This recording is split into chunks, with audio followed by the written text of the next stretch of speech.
Hi friends, ಎಲ್ಲರೂ ಹೇಗಿದ್ದೀರಾ? ಎಲ್ಲರೂ ಚೆನ್ನಾಗಿದ್ದೀರಾ ಅಂತ ಭಾವಿಸ್ತಾ ಇದ್ದೀನಿ. ಹಾಗೆ ನಾನು ಕೂಡ ಚೆನ್ನಾಗಿದ್ದೀನಿ. ಇವತ್ತಿನ ವ್ಲಾಗ್‌ನ ಸ್ಟಾರ್ಟ್ ಮಾಡೋಣ ಬನ್ನಿ. ನೋಡಿ, ಅಂದ್ರೆ ಈ ಗಿಡದಲ್ಲಿ ತೋರಿಸ್ತಿದ್ದೆ, ಅಂದ್ರೆ ಇನ್ನೂ ಹೂವು ಬಿಟ್ಟಿರಲಿಲ್ಲ. ನೋಡಿ, ಈ ತರ ಹೂವು ಬಿಡುತ್ತೆ. ಅಂದ್ರೆ ಪಿಂಕು ಮತ್ತೆ ವೈಟು. ತುಂಬಾನೇ ಚೆನ್ನಾಗಿರುತ್ತೆ, ನೋಡಕ್ಕೂ ಚೆನ್ನಾಗಿರುತ್ತೆ. ಹಾಗೆ ಬಾಕ್ಲಿಗೆ ಗಿಡಕ್ಕೂ ತುಂಬಾನೇ ಚೆನ್ನಾಗಿರುತ್ತೆ. ಇದು ಇನ್ನೂ ಅಂದ್ರೆ ಸ್ವಲ್ಪ ಬೀಜ ಜಾಸ್ತಿ ಹಾಕಿದ್ರೆ ತುಂಬಾ ಹೂವುಗಳು ಬಿಡುತ್ತೆ.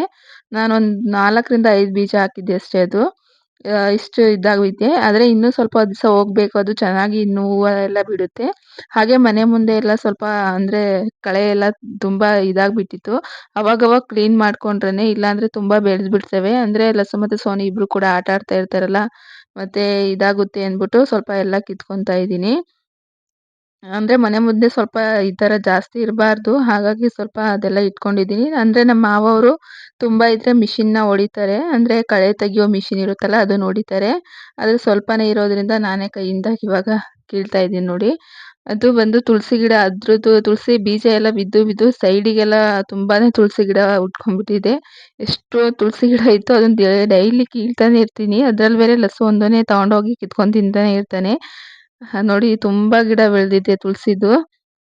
ಅಷ್ಟೊಂದು ಯಾಕೆ ಅಂತ ಎಲ್ಲ ಇವಾಗ ಕೀಳ್ತಾ ಇದ್ದೀನಿ. ನೋಡಿ, ಇದು ಫಸ್ಟು ನಾನು ಬಳ್ಳಿ ಕನಕಾಂಬರ ಅಂತ ಅದನ್ನ ಹಾಕಿದ್ದೆ. ಆದರೆ ಅದು ಹಾಕಿದ್ಮೇಲೆ ನಮ್ಮ ಮಾವವರು ಅಂದರೆ ಅಡಿಕೆ ಗಿಡನ ಅಲ್ಲಿ ತೋಟದ ಹತ್ರ ಬೇಡ, ಇಲ್ಲೇ ಇಡೋಣ ಅಂದ್ಬಿಟ್ಟು ಇಲ್ಲಿ ತಂದು ಇಲ್ಲಿ ಇಟ್ರಲ್ಲ. ಆವಾಗ ತುಂಬ ಗಿಡ ಹಾಕಿದ್ದೆ ಬಳ್ಳಿ ಕನಕಾಂಬರದ್ದು. ಸ್ವಲ್ಪ ಹಾಗೆ ಕಿತ್ಬಿಟ್ಟೆ. ಅದು ಬೇರೆ ಕಡೆ ಹಾಕಕ್ಕೆ ಹೋದೆ, ಅದು ಯಾಕೋ ಸರಿಯಾಗಿ ಅಂಟ್ಕೊಳ್ಲಿಲ್ಲ, ಅಷ್ಟು ಇದಾಗಲಿಲ್ಲ. ಇವಾಗ ನೋಡಿ, ಅದು ಒಂದು ಗಿಡ ಏನೋ ಅಲ್ಲೇ ಬಿಟ್ಬಿಟ್ಟಿದೆ. ಅದಂತೂ ತುಂಬ ಬಳ್ಳಿಯಾಗಿ ಅದರಲ್ಲಿ ಕೂಡ ಇವಾಗ ಚೆನ್ನಾಗಿ ಹೂವು ಬಿಡ್ತಾ ಇದೆ. ನೋಡಿ, ತುಂಬ ಗಿಡ ಆಗಿತ್ತು ತುಳಸಿದು, ಅದನ್ನೆಲ್ಲ ಕೀಳ್ತಾ ಇದ್ದೀನಿ. ಹಾಗೆ ಸ್ವಲ್ಪ ಅಡಿಕೆ ಗಿಡದಲ್ಲೂ ಕೂಡ ಇದಿತ್ತು, ಅಂದರೆ ಕಳೆಗಳು, ಅದನ್ನೆಲ್ಲ ಇವಾಗ ಕೀಳ್ತಾ ಇದ್ದೀನಿ. ಗಸಗಸೆ ಗಿಡ ಅಂತೂ ತುಂಬಾ ಇದೆ. ಅಂದರೆ ಎಷ್ಟು ದಿನಕ್ಕೆ ಎಷ್ಟು ಸತಿ ಕೀಳ್ತಾ ಇರ್ತೀನಿ ಗಸಗಸೆ ಗಿಡ. ಅದಂತೂ ಒಂದರಿಂದ ಒಂದು ಹುಟ್ತಾನೆ ಇರುತ್ತೆ. ಅಂದರೆ ನಮ್ಮ ಮಾವ ಕೇಳ್ತಾ ಇದ್ರು, ತಗೊಂಡೋಗ್ತೀನಿ ಕೊಡಮ್ಮ, ಅಲ್ಲಿ ಹುಳಿಯಾರಲ್ಲಿ ಕೇಳ್ತಾ ಇದ್ದಾರೆ ಅಂತ. ಆವಾಗ ಒಂದು 5ರಿಂದ 6 ಗಿಡನ ಕಿತ್ಕೊಟ್ಟಿದ್ದೆ. ಮತ್ತೆ ನೋಡಿ ಎಷ್ಟು ಬಿಟ್ಟಿದೆ ಅದು. ನೋಡಿ, ಬಳ್ಳಿ ಕನಕಾಂಬರ ಹೂವು ಎಷ್ಟು ಚೆನ್ನಾಗಿ ಬಿಟ್ಟಿದೆ. ಇದನ್ನ ದಟ್ಟವಾಗಿ ಕಟ್ಟಿ ಮುಟ್ಕೊಂಡ್ರೆ ತುಂಬಾನೇ ಸುಂದರವಾಗಿ ಕಾಣಿಸ್ತಿದೆ, ಅಷ್ಟು ಚೆನ್ನಾಗಿದೆ ಹೂವು ಅದು. ನೋಡಿ, ಇವಾಗ 2 ಬಿಟ್ಟಿದೆ. ಅಂದರೆ ಪಪ್ಪಾಯ ಗಿಡ, ಅದು ಚಿಕ್ಕದು, ಲಸ್ಸುಗೆ ಸಿಗುತ್ತೆ ಅಷ್ಟು ಚಿಕ್ಕದ್ರಲ್ಲೇ ಬಿಟ್ಟಿದೆ ಇನ್ನೂ ಅದು ಹಣ್ಣು. ಇನ್ನು ಚಿಕ್ಕದಿದೆ, ಅದನ್ನ ಸೋನಿ ನೋಡಿದ್ರೆ ಕಿತ್ಬಿಡ್ತಾಳೆ ಅಷ್ಟೇ, ಮುಗೀತು ಕತೆ. ನೋಡಿ, ಮಳೆ ಬರೋ ಥರ ಆಗಿದೆ. ಹಾಗೆ ಇವತ್ತೇನು ಸ್ಪೆಷಲ್ ಅಂದರೆ ನಮ್ಮ ಹೊಲದಲ್ಲಿ ಕೆಲಸ ಮಾಡೋರಿಗೆ ಚಿಕನ್ ಊಟ. ಹಾಗಾಗಿ ಇವಾಗ ಸಾಂಬಾರು, ಅನ್ನ, ಮುದ್ದೆ ಎಲ್ಲ ಮಾಡಬೇಕು. ಹಾಗಾಗಿ ಬೇಗನೆ ಇವಾಗ ಅಡುಗೆನ ಮಾಡ್ಕೊತಾ ಇದ್ದೀನಿ. ಅದರಲ್ಲಿ ಇನ್ನೇನು ಮಾಮೂಲಿ ಚಿಕನ್ ಸಾಂಬಾರು ಮಾಡೋ ಥರನೇ ನಾನು ಮಾಡಿರೋದು. ಅಂದರೆ ಬಾಯ್ಲರ್ ತೊಗೊಂಡಿದ್ದೀವಿ, ಫಾರಮ್ ಕೋಳಿ ತೊಗೊಂಡಿಲ್ಲ. ಅಂದರೆ 12 ಗಂಟೆಗೆ ಈ ಥರ ಮಾಡಬೇಕು ಅಂತ ಅಂದ್ಕೊಂಡು, ಮತ್ತು ಅಲ್ಲೇ ಹೋಗಿ ತೋಟದಲ್ಲೇ ಮಾಡೋಣ ಅಂದ್ಕೊಂಡಿದ್ವು. ಆದರೆ ಮಳೆ ಬರೋ ಥರ ಕಾಣಿಸ್ತಿತ್ತಲ್ಲ, ಹಾಗಾಗಿ ಮಳೆ ಬರುತ್ತೆ ಮತ್ತು ಅಲ್ಲಿ ಹೋಗಿ ಸುಮ್ಮನೆ ಪರದಾಡೋದು ಯಾಕೆ ಅಂದ್ಬಿಟ್ಟು ಇವಾಗ ಮನೆಯಿಂದನೇ ಊಟನೆಲ್ಲ ಮಾಡ್ಕೊಂಡು ಹೋಗ್ತಾ ಇದ್ದೀವಿ. ಅಂದರೆ ಒಂದು ಹರಕೆ ಇತ್ತು. ಏನು ಹರಕೆ ಅಂದರೆ, ಹಂದಿಗಳು ಬಂದು, ಅಂದರೆ ಇದು ಗಿಡ ಇತ್ತಲ್ಲ, ಮಿನಿ ಸೌತೆಕಾಯಿ ಗಿಡ, ಆ ಗಿಡನ ಹಂದಿಗಳು ಬಂದು ತಿಂತಾ ಇರ್ತವೆ ಅಂತ ಹಿಂದಿನ ವಿಡಿಯೋದಲ್ಲಿ ಹೇಳಿದ್ದೆ. ಅದು ಬಂದು ಈ ಥರ ಇದು ಮಾಡ್ತಿತ್ತಲ್ಲ, ಹಾಗಾಗಿ ಗುಡ್ಡದ ಮೇಲೆ ದೇವಸ್ಥಾನ ಇದೆಯಲ್ಲ, ರಂಗನಾಥ ಸ್ವಾಮಿ ಅಂತ, ಅದ್ರ ಕೆಳಗಡೆ ಭೂತಪ್ಪ ಅಂತ ಒಂದು ದೇವರಿದೆ. ಆ ದೇವರಿಗೆ ಹರಕೆ ಮಾಡ್ಕೊಂಡಿದ್ರು ನಮ್ಮ ಮಾವವರು. ಈ ಥರ ಬಂದು ತಿಂದೇನೆ ನೋಡ್ಕೊಳಪ್ಪ ಅಂತ ಹರಕೆ ಮಾಡ್ಕೊತಾರೆ ನಮ್ಮೂರ ಕಡೆ. ಈ ಥರ ಅಂದರೆ ಏನು ಬೆಳೆ ಬಂದರೂ ಕೂಡ ಈ ಥರ ಹಾಳು ಆಗಬಾರ್ದು, ನೀನೇ ಕಾಪಾಡ್ಕೊ ಅಂತ ಹರಕೆನ ಮಾಡ್ಕೊತಾರೆ. ನಾವು ಹಂಗೆ ಹರಕೆನ ಮಾಡ್ಕೊಂಡಿದ್ವು. ಅಲ್ಲಿ ಹೋಗಿದ್ದು ದೇವ್ರಿಗೆ ಕುಯ್ದ್ಬಿಟ್ಟು ಆಮೇಲೆ ಅಲ್ಲೇ ಊಟ ಮಾಡಿಕೊಂಡು, ಅಲ್ಲೇ ಅಡುಗೆ ಮಾಡಿಕೊಂಡು ಊಟ ಎಲ್ಲ ಮಾಡ್ಕೊಂಡು ಬರೋಣ ಅಂದ್ಕೊಂಡಿದ್ವು. ಆದರೆ ಮಳೆ ಬರೋ ಥರ ಇತ್ತಲ್ಲ, ಮತ್ತು ಸುಮ್ಮನೆ ತೊಗೊಂಡೋಗಿ ಮಳೆ ಬರ್ತಿರುತ್ತೆ, ಮತ್ತೇನು ಮಾಡೋದು, ಸುಮ್ಮನೆ ಇದಾಗುತ್ತೆ ಅಂದ್ಬಿಟ್ಟು ಇಲ್ಲಿಂದನೇ, ಅಂದರೆ ದೇವ್ರಿಗೇನು ಕುಯ್ಲಿಲ್ಲ, ಇಲ್ಲೇ ಕಟ್ ಮಾಡಿ ಹಾಗೆ ಇಲ್ಲೇ ಅಡುಗೆ ಮಾಡ್ಕೊಂಡು ತೊಗೊಂಡೋಗೋಣ ಅಂತ ಇವಾಗ ಬೇಗ ಅಡುಗೆನ ಮಾಡ್ಕೊತಾ ಇದ್ದೀನಿ.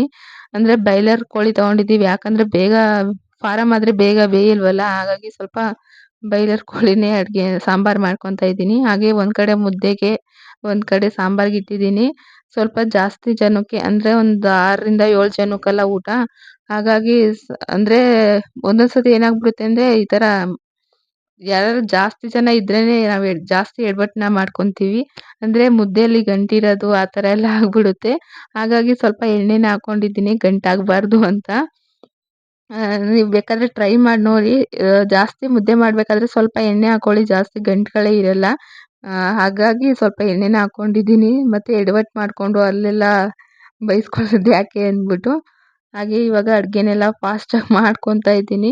ಅನ್ನನೇ ಬೆಳಗ್ಗೆನೇ ಮಾಡಿ ಇಟ್ಬಿಟ್ಟಿದ್ದೆ. ಅಂದ್ರೆ ಒಂದು 11:30ಗೆ ಅನ್ನ ಮಾಡಿ ಮುಗಿಸಿದ್ದೆ. ಇವಾಗ ಸಾಂಬಾರು ಮತ್ತೆ ಮುದ್ದೆನ ಒಂದು ಒಲೆಯಲ್ಲಿ ಸಾಂಬಾರು ಮತ್ತೆ ಮುದ್ದೆನ ಬೇಗ ಬೇಗ ಮಾಡ್ಕೊಂಡು ಹೋಗೋಣ ಅಂದ್ಬಿಟ್ಟು ಬೇಗ ಮಾಡ್ಕೊತಾ ಇದ್ದೀನಿ. ಅಂದ್ರೆ ಏನಂದ್ರೆ ಅಲ್ಲಿ ಇವಾಗ ಟೀನು ತಗೊಂಡೋಗಿರ್ಲಿಲ್ವಲ್ಲ, ಟೀ ಮತ್ತೆ ಊಟ ಒಂದೇ ಸತಿ ತಗೊಂಡೋಗೋಣ ಅಂತ ಫಾಸ್ಟಾಗಿ ಮಾಡಿಕೊಂಡು ಅಲ್ಲಿಗೆ ಹೋಗಿ ಅವ್ರಿಗೆಲ್ಲ ಊಟ ಹಾಕ್ಬೇಕು. ಅಂದ್ರೆ ಇವತ್ತು ನಮ್ಮ ಮೆಡಿಷನ್ ಗಿಡಕ್ಕೆ ಗುದ್ದು ನೆಡಕ್ಕೆ ಬರ್ತಾ ಇದ್ದಾರೆ. ಇಬ್ರು ಗಂಡಾಳು, ಒಂದೆರಡು ಹೆಣ್ಣಾಳು. ಅಂದ್ರೆ ಈರುಳ್ಳಿಲೂ ಕೂಡ ತೆಗಿತಾ ಇದ್ದಾರೆ ಕಳೆ. ಹಾಗಾಗಿ ಇಬ್ರಿಗೂ ಒಂದೇ ಸತಿ ಇವಾಗ ಅಡುಗೆನ ಮಾಡ್ಕೊಂಡು ಹೋಗ್ತಾ ಇದ್ದೀನಿ. ಅಂದ್ರೆ ಪಕ್ಕನೇ ಹೊಲ ಇರೋದಲ್ಲ, ಹಾಗಾಗಿ ಇನ್ನೇನು ಅಲ್ಲೇನೆ. ಹಾಗಾಗಿ ಒಟ್ಟಿಗೆನೆ ಎಲ್ಲರಿಗೂ ಊಟನ ಮಾಡ್ಕೊಂಡು ಅಲ್ಲಿಗೆ ಹೋಗೋಣ ಅಂದ್ಕೊಂಡಿದ್ವು. ಅಂದ್ರೆ ಏನಂದ್ರೆ ತೋಟದಲ್ಲಿ ಮಾಡಕ್ಕೆ ಇಷ್ಟನೇ ಅಡುಗೆನೆ. ಆದರೆ ಇಲ್ಲಿ ಮಳೆ ಬರೋ ಥರ ಆಗಿತ್ತು. ಮತ್ತೆ ಅಲ್ಲಿಗೆ ಹೋಗಿ ಎಡವಟ್ಟಾಗಿ ಸುಮ್ಮನೆ ಏನಕ್ಕೆ ಮಳೆಲೆಲ್ಲ ಅಂದ್ಬಿಟ್ಟು ಇವಾಗ ಇಲ್ಲೇನೆ ಅಡುಗೆ ಮಾಡಿಕೊಂಡು ಇವಾಗ ಮುದ್ದೆ ಎಲ್ಲ ಮಾಡ್ಕೊತಾ ಇದ್ದೀನಿ. ಏನಂದ್ರೆ ಅರ್ಧ ಗಂಟೆಯಲ್ಲೇ ಅಡುಗೆ ಎಲ್ಲ ಮಾಡೋಕ್ಕೆ ಸ್ವಲ್ಪ ಕಷ್ಟ ಆಗ್ಬಿಡುತ್ತೆ, ಕೈ ಕಾಲು ಓಡಲ್ಲ.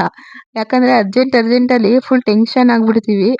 ಅವಾಗ ಸ್ವಲ್ಪ ಅಡುಗೆ ಮಾಡೋಕ್ಕೆಲ್ಲ ಇದನ್ನ ಎತ್ತಾಕೋದು ಅದು ಇದು ಎಲ್ಲ ಫಾಸ್ಟಾಗಿ ಆಗಬೇಕಲ್ಲ, ಸ್ವಲ್ಪ ಕನ್ಫ್ಯೂಸ್ ಆಗಿ ಏನೇನೋ ಮಾಡಿಬಿಡ್ತೀವಿ. ಹಾಗೆ ಇವಾಗ ತೋಟದ ಹತ್ರ ಬಂದು ಒಂದು ಬಿಂದಿಗೆ ನೀರೆಲ್ಲ ತಗೊಂಡು ಬಂದೆ. ಅಂದರೆ ನಮ್ಮ ತೋಟದ ಹತ್ರನೇ ಒಂದು ಟ್ಯಾಂಕಿ ಇದೆ. ಕುಡಿಯೋಕ್ಕಾಗಿರ್ಬೋದು, ಏನಕ್ಕೂ ಬಳಸ್ಕೊಳಕ್ಕಾದ್ರೂ ಇಲ್ಲಿ ಟ್ಯಾಂಕಿ ಇರೋದು ಒಳ್ಳೆ ಅನುಕೂಲನೇ ಅನ್ಬೋದು. ಅಂದರೆ ಹಸುಗಳಿಗೆ ಅದೆಲ್ಲ. ನಾನು ಬರೋ ಅಷ್ಟ್ರಲ್ಲಿ ನೀರು ತರೋ ಅಷ್ಟರಲ್ಲಿ ಆಗಲೇ ನಮ್ಮ ಅತ್ತೆಯವರು ಊಟ ಎಲ್ಲ ಹಾಕ್ಬಿಟ್ಟು ಅವರು ಕೂಡ ಊಟ ಮಾಡ್ತಾಯಿದ್ರು. ನೋಡಿ ಲಸ್ಸುನು ಕೂತ್ಕೊಂಡು ಊಟ ಮಾಡ್ತಾ ಇದ್ದಾನೆ. ಅಂದರೆ ಹೇಳ್ತಿದ್ರು, ಏನು ಇಷ್ಟಿಷ್ಟು ದೊಡ್ಡದು ಮುದ್ದೆ ಕಟ್ಟಿದೀಯಾ ಅಂದ್ಬಿಟ್ಟು. ಅಂದರೆ ಡೈಲಿ ಮಾಡೋದಕ್ಕಿಂತ ಸ್ವಲ್ಪ ಜಾಸ್ತಿ ದೊಡ್ಡದಾಗಿ ಮುದ್ದೆನ ಕಟ್ಬಿಟ್ಟಿದ್ದೆ. ಯಾಕೆ ಅಂದರೆ ಇಷ್ಟಿಷ್ಟೇ ಚಿಕ್ಕದಾಗಿ ಮುದ್ದೆನ ಕಟ್ಟಿದ್ರೆ ಇಷ್ಟಿಷ್ಟೇ ಎಷ್ಟು ತಿಂದ್ರು, 2 ತಿಂದ್ರು, 3 ತಿಂದ್ರು ಅನ್ನೋ ಬದಲು ದೊಡ್ಡದಾಗೆ ಸ್ವಲ್ಪ ಕಟ್ಬಿಟ್ಟಿದೆ. ಅಂದರೆ ಈ ನಾನ್ ವೆಜ್ ಊಟ ಇರಬೇಕಾದ್ರೆ ಸ್ವಲ್ಪ ಮುದ್ದೆನ ಜಾಸ್ತಿ ತಿಂತಾರೆ ಹಳ್ಳಿ ಕಡೆ. ಹಾಗಾಗಿ ಸ್ವಲ್ಪ ದೊಡ್ಡ ಮುದ್ದೆನೇ ಕಟ್ಟಿದ್ದೆ. ಹಾಗೆ ಒಂದು 7 ಮುದ್ದೆ ತೊಗೊಂಡೋಗಿದ್ದೆ. 6 ಜನನೂ ತಿಂದರು. ಅಂದರೆ ನಮ್ಮ ಮನೆಯವರು ಕೂಡ ಅಲ್ಲೇ ಊಟ ಮಾಡಿದರು. ಅನ್ನ ಇತ್ತು ಸ್ವಲ್ಪ, ನಾನು ಕೂಡ ಊಟ ಮಾಡ್ಕೊಂಡು ಬಂದೆ. ನೋಡಿ ಈರುಳ್ಳಿ ಅವತ್ತು ಕಳೆ ಇರೋದ್ರಿಂದ ಕಾಣಿಸ್ತಾನೆ ಇರಲಿಲ್ಲ. ನಾನು ಬಂದು ಮಾವ ಅದರಲ್ಲಿ ಈರುಳ್ಳಿ ಎಲ್ಲೈತೆ ಕಾಣಿಸ್ತಾನೆ ಇರಲಿಲ್ಲ ಅಂದೆ. ಅಲ್ಲೋ ಐತಲ್ಲಮ್ಮ ಅಂತ ನಮ್ಮ ಮಾವ ಪಾಪ ನಗ್ತಾ ಇದ್ರು ನಾನು ಅಂದಿದ್ದಕ್ಕೆ. ನೋಡಿ ಇವಾಗ ಕಾಣಿಸುತ್ತೆ, ಹೋಗಿ ನೋಡ್ಕೊಂಬ ಹೋಗು ಅಂದರು. ಹೋಗಿ ನೋಡ್ಕೊಂಬರ್ತೀನಿ. ಅವಾಗ ನೋಡ್ತೀನಿ ಈರುಳ್ಳಿ ಅಂದರೆ ಸ್ವಲ್ಪ ಕೂದಲು ಎಳೆ ಥರ ಕಾಣಿಸ್ತಾ ಇದೆ, ಅದ್ರ ಕಳೆಯಲ್ಲಿ ಕಾಣಿಸ್ತಾನೆ ಇರಲಿಲ್ಲ. ಹಾಗೆ ನಮ್ಮ ಮಾವರು ನೋಡಿ ಊಟ ಎಲ್ಲ ಮಾಡಿದ್ಮೇಲೆ ಒಂದು 5 ನಿಮಿಷನೂ ಕೂಡ ಕೂತ್ಕೊಂಡೇನೆ ಇವಾಗಲೇ ಗುದ್ನೇಡಕ್ಕೆ ಹೋದ್ರು. ಹಾಗೆ ನಮ್ಮ ಚಿಕ್ಕ ಮಾವರು ಕೂಡ ಬಂದಿದ್ರು. ಮುದ್ದೆ ಇರಲಿಲ್ಲ, ಬರೀ ಅನ್ನ ಇತ್ತು. ಅದನ್ನೇ ಇವಾಗ ಊಟ ಮಾಡ್ತಾ ಇದ್ದಾರೆ. ಅವರು ಕೂಡ ಲಸ್ಸುಗೆ ತಿನ್ನಿಸ್ತಾ ಇದ್ದಾರೆ. ಲಸ್ಸು ತಿಂತಾ ಇಲ್ಲ. ನೋಡಿ ಈ ಥರ ಎಲ್ಲ ಗುಜ್ನೆಡ್ಬೇಕು. ಅಂದರೆ ಬಳ್ಳಿನ ವೈರ್ ಇರುತ್ತಲ್ಲ, ಆ ವೈರಿಗೆಲ್ಲ ಈ ಥರ ಸುತ್ತಬೇಕು. ಇಲ್ಲ ಅಂದರೆ ಅದು ಸೌತೆಕಾಯಿ ಏನಾಗುತ್ತೆ, ಕೆಳಗಡೆ ಎಲ್ಲ ಬಿದ್ದು ಅಷ್ಟು ಸೌತೆಕಾಯಿ ಬಿಡಲ್ಲ. ಹಾಗಾಗಿ ಅದನ್ನು ನೀಟಾಗಿ ತುಂಬ ನೀಟಾಗಿ ಮಾಡಬೇಕಾಗುತ್ತೆ. ಆದರೆ ಅಷ್ಟು ಕಷ್ಟ ಇದೆಯೋ ಅಷ್ಟು ಲಾಭನೂ ಇದೆ. ನೋಡಿ ಅಂದರೆ ಇಬ್ಬರು ಗಂಡಾಳನ್ನ ಕರ್ಕೊಂಡೋಗಿದ್ರು ನಮ್ಮ ಮಾವ ಅವರು. ಒಬ್ಬರ ಕೈಲೇ ಆಗಲ್ಲ ಈ ಕೆಲಸ. ಯಾಕಂದರೆ ಅದನ್ನ ನೆಡಬೇಕು, ಈ ಥರ ತಂತಿ ಎಲ್ಲ ಈ ಥರ ಲಾಸ್ಟಿಗೆ ಗುಜ್ಜೆಲ್ಲ ನೆಟ್ಟಿ ತಂತಿ ಎಲ್ಲ ಕಟ್ಟಿ ತುಂಬಾ ಕೆಲಸ ಇರುತ್ತೆ. ಈ ಕೆಲಸನೇ 2 ದಿವಸ 3 ದಿವಸ ಹಿಡಿಯುತ್ತೆ, ಅಷ್ಟು ಕೆಲಸ ಇರುತ್ತೆ. ಅಂದರೆ ಈ ಸತಿ ಬಂದು 3,500 ಏನೋ ಬೀಜ ಹಾಕಿದ್ದೀವಿ. ಅಂದರೆ ಹಳೇದೊಂದು 500 ಇತ್ತು, ಮತ್ತು 3,000 ಇಸ್ಕೊಂಡು ಹಾಕಿದ್ದೀವಿ. ಒಂದು ಬೀಜ ಬಂದು ಆಗಲೇ ₹1. ಹಾಗೆ ಲಸ್ಸು ಇನ್ನೂ ಊಟ ಮಾಡ್ತಾಯಿದ್ರು. ನೋಡಿ ನಮ್ಮ ಅತ್ತೆಯವರು ಮತ್ತು 3 ಜನನೂ ಅತ್ತೆನೇ ಆಗಬೇಕು, ಅವರು ಕೂಡ ಕಿತ್ಕೊಂಡೆಲ್ಲ ಕಳೆ ಕೀಳ್ತಿದ್ರು. ಅಂದರೆ ಅವ್ರು 2 ದಿವಸದಿಂದ ಕೀಳ್ತಾ ಇದ್ದಾರೆ ಕಳೆನ. ಇವಾಗ ಅದು ಲಾಸ್ಟ್ ಅವ್ರದ್ದು ಇವತ್ತೊಂದು ದಿವಸ ಆಗಿಬಿಡುತ್ತೆ. ಹಾಗೆ ನಮ್ಮ ಮಾವ ಅವ್ರದ್ದು ಇನ್ನೂ 2 ದಿವಸ ಇದ್ದರೂ ಆಗಲ್ಲ. ಅಂದರೆ ಅಷ್ಟು ಕಷ್ಟ ಇರುತ್ತೆ. ಅದನ್ನೆಲ್ಲ ಮಾಡಿಕೊಂಡು ಆಮೇಲೆ ಇದನ್ನೆಲ್ಲ ಕಟ್ಟಾದ್ಮೇಲೆ ನೆಕ್ಸ್ಟ್ ಡೇ ಅದನ್ನು ಬಳ್ಳಿ ಇರುತ್ತಲ್ಲ, ಆ ಬಳ್ಳಿನ ಆ ಟೇಪ್ ಒಳಗೆ ಸುತ್ತಬೇಕು. ಅಷ್ಟು ಕೆಲಸ ಇರುತ್ತೆ. ನೋಡಿ ಇವಾಗ ನಮ್ಮ ಅತ್ತೆಯರೆಲ್ಲ ಕೀಳ್ತಾ ಇದ್ರು. ಹಾಗೆ ನಾನು ವಿಡಿಯೋ ಮಾಡ್ತಿರೋದಕ್ಕೆ ಇವಾಗ ನಮ್ಮ ಅತ್ತೆಯವರೆಲ್ಲ ನೋಡ್ತಾ ಇದ್ರು. "ಏನ್ ಮಾಡ್ತಿದ್ಯಾ? ನಾವು ಕೆಲಸ ಮಾಡ್ತಿರೋದೆಲ್ಲ ವಿಡಿಯೋ ಮಾಡ್ತಾ ಇದೀಯಾ?" ಅಂತ. ಹೌದು, ಏನು ಆಗಲ್ಲ ಬಿಡ್ರಿ ಅಂತ ಅಂದೆ. ಅವಾಗ ನಮ್ಮ ಅತ್ತೆ ಹೇಳ್ತಿದ್ರು, "ಹ್ಞೂ, ನಮ್ಮ ಮಂಜಾಕ್ಷಿ ಹಂಗೆ ಏನು ಊಟ ಮಾಡಿದ್ರು ಏನೇನೋ ಮಾಡ್ತಾ ಇರ್ತಾಳೆ ಫೋನ್ ಇಟ್ಕೊಂಡು" ಅಂತ ಹೇಳ್ತಿದ್ರು. ನಮ್ಮ ಅತ್ತೆಯವ್ರಿಗೆ ಗೊತ್ತಲ್ಲ, ಅವರೇ ಸಪೋರ್ಟ್ ಮಾಡ್ತಾರೆ. ಹಾಗೇನು ಇದ್ ಮಾಡಲ್ಲ ಅವರು. ನೋಡಿ, ಈರುಳ್ಳಿ ಇನ್ನೂ ಚೆನ್ನಾಗಿ ಬೆಳೀತಾ ಇದೆ. ಅರ್ಧ ಕೆಜಿ ಬೀಜ ಚೆಲ್ಲಿದ್ವು.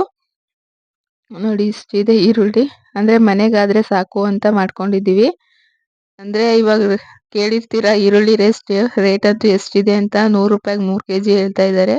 ಅಂದ್ರೆ ಮನೆಗೂ ಆಗುತ್ತೆ, ಅಂಗಡಿಗೂ ಆಗುತ್ತೆ ಅಂದ್ಬಿಟ್ಟು ಈರುಳ್ಳಿನ ಹಾಕಿದೀವಿ. ಅಂದ್ರೆ ದಿವ್ಸಕ್ಕೆ 2ರಿಂದ 3 ಸತಿ ಅಡ್ಗೆ ಮಾಡ್ತಾನೆ ಇರ್ತೀವಲ್ಲ, ಹಾಗಾಗಿ ಎಷ್ಟಂತ ದುಡ್ಡು ಕೊಟ್ಟು ತಗೊಳ್ಳೋದು. ಹಾಗಾಗಿ ನಾವೇ ಒಂದು ಅರ್ಧ ಕೆಜಿ ಚೆಲ್ಕೊಂಬಿಡೋಣ ಅಂದ್ಬಿಟ್ಟು ನಾವೇ ಚೆಲ್ಕೊಂಡಿದ್ದೀವಿ.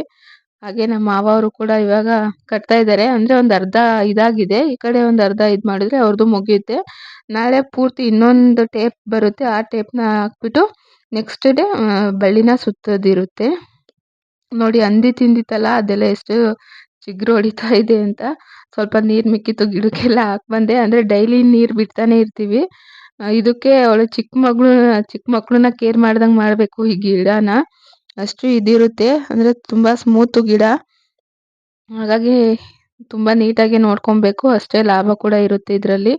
ನೋಡಿ, ಇವಾಗ ಫುಲ್ ಲಾಸ್ಟಲ್ಲಿ ಈ ಥರ ಟೇಪ್‌ನೆಲ್ಲ ಇದ್ ಮಾಡ್ಕೋಬೇಕು. ನಮ್ಮ ಮಾವವರು ಈ ಕಡೆ ಎಲ್ಲ ಕುತ್ಕೊಂಡು ಟೇಪ್‌ನೆಲ್ಲ ತಕ್ಕೊಡ್ತಾ ಇದ್ದಾರೆ. ಇಬ್ರು ಆ ಥರ ಎಳ್ಕೊಂಡು ತುಂಬಾ ಗಟ್ಟಿಯಾಗಿ ಕಟ್ಟಬೇಕು. ಅಂದ್ರೆ ಮುಂದೆ ಈ ಥರ ಸೌತೆಕಾಯಿ ಬಿಡ್ತಾ ಇರುತ್ತಲ್ಲ, ಗುಜ್ಜು ಸ್ವಲ್ಪ ಗಟ್ಟಿಯಾಗಿದ್ರೇನೆ ಸೌತೆಕಾಯಿ ಎಲ್ಲ ನೀಟಾಗಿರುತ್ತೆ. ಇಲ್ಲಾಂದ್ರೆ ಎಲ್ಲ ಅಲ್ಲಲ್ಲೇ ಬಳ್ಳಿ ಎಲ್ಲ ಕೆಳಗಡೆ ಬಿದ್ದೋಗ್ಬಿಡುತ್ತೆ. ಅಂದ್ರೆ ಕೀಳ್ಬೇಕಾದ್ರೆ ಈ ಥರ ಜೋರಾಗಿ ಕಿತ್ಬಿಡ್ತೀವಲ್ಲ ನಾವು ಮಿನಿ ಸೌತೆಕಾಯಿನ, ಅವಾಗ ಏನಾಗುತ್ತೆ ಅಂದ್ರೆ ಅದು ನಾವು ಫೋರ್ಸಿಗೆ ಅದು ಬಳ್ಳಿ ಎಲ್ಲ ಕಿತ್ಕೊಂಡ್ಬರುತ್ತೆ. ಹಾಗಾಗಿ ಸ್ವಲ್ಪ ಗಟ್ಟಿಯಾಗಿ ಕಟ್ಟಬೇಕು ತಂತಿಲಿ. ನೋಡಿ ನಮ್ಮ ಮಾವ ಎಷ್ಟು ಗಟ್ಟಿಯಾಗಿ ಕಟ್ತಾ ಇದ್ದಾರೆ. ಮತ್ತೆ ಅವಾಗ ಫಸ್ಟ್ ಹಾಕ್ಬೇಕಾದ್ರೆ ಗೊಬ್ಬರ ಎಲ್ಲ ಹಾಕ್ಬೇಕು ಇದಕ್ಕೆ. ಮತ್ತೆ ನಮ್ಮ ಇದ್ರಲ್ಲೇ ತಿಪ್ಪೆಲಿದ್ದೆಲ್ಲ ಗೊಬ್ಬರ ಎಲ್ಲ ಚೆಲ್ಲಿ ಇವಾಗ ಗಿಡನೆಲ್ಲ ಹಾಕಿದ್ದಾರೆ. ಇದ್ರಲ್ಲೇನು ಕಳೆ ತೆಗಿಯೋ ಅವಶ್ಯಕತೆ ಇರಲ್ಲ. ಅಂದ್ರೆ ಸ್ವಲ್ಪ ದೊಡ್ಡ ಗಿಡ ಆಗಿರೋದ್ರಿಂದ ಅಷ್ಟು ಏನು ಇದಾಗಲ್ಲ. ಅಂದ್ರೆ ಸ್ವಲ್ಪ ಕಳೆನಾಶಕ ಔಷಧಿ ಬರುತ್ತಲ್ಲ ಅದನ್ನ, ಇಲ್ಲ ಮಿಷಿನ್ ನೋಡಿದ್ರು ಕೂಡ ಅಷ್ಟೊಂದೇನು ಇದಾಗಲ್ಲ. ಆದ್ರೆ ಈರುಳ್ಳಿಲಿ 2ರಿಂದ 3 ಸತಿ ತೆಗಿತಾನೆ ಇರಬೇಕು ಕಳೆಗಳು. ನೋಡಿ, ಇವಾಗ ಪೂರ್ತಿ ಇಷ್ಟು ಅರ್ಧ ಆಗಿದೆ. ಇನ್ನು ಅರ್ಧ ಮುಗಿದ್ರೆ ನಮ್ಮ ಮಾವವ್ರದ್ದು ಕೆಲಸ ಮುಗಿಯುತ್ತೆ. ಹಂದಿ ಬರುತ್ತೆ ಅಂತ ನೈಟ್ ಹೊತ್ತು ಇದಾಕಿರ್ತೀವಲ್ಲ, ಬೆಂಕಿ ಹಾಕಿರೋದು ಬೂದಿ ನೋಡಿ ಹಾಗೆ ಇದೆ. ಹಾಗೆ ಇವಾಗ ಮಳೆ ಬರೋ ಆಗಿತ್ತಲ್ಲ, ಮನೆಗೆ ಹೋಗೋಣ ಅಂತ ಮನೆಗೆ ಹೋಗ್ತಾ ಇದೀವಿ. ಅಂದ್ರೆ ಸೋನಿಗೆ ಗೊತ್ತಿರ್ಲಿಲ್ಲ, ಇಲ್ಲಾಂದ್ರೆ ಅವಳು ಬರ್ತೀನಂತ ಹಠ ಮಾಡ್ತಿದ್ಲು. ಹಾಗಾಗಿ ಅವಳಿಗೆ ಗೊತ್ತಿಲ್ಲದೆ ಅವ್ರು ಬರೋ ಅಷ್ಟರಲ್ಲಿ ನಾವು ಮನೆಗೆ ಹೋಗ್ಬಿಡೋಣ ಅಂದ್ಬಿಟ್ಟು ಇವಾಗ ಮನೆ ಕಡೆ ಹೋಗ್ತಾ ಇದೀವಿ.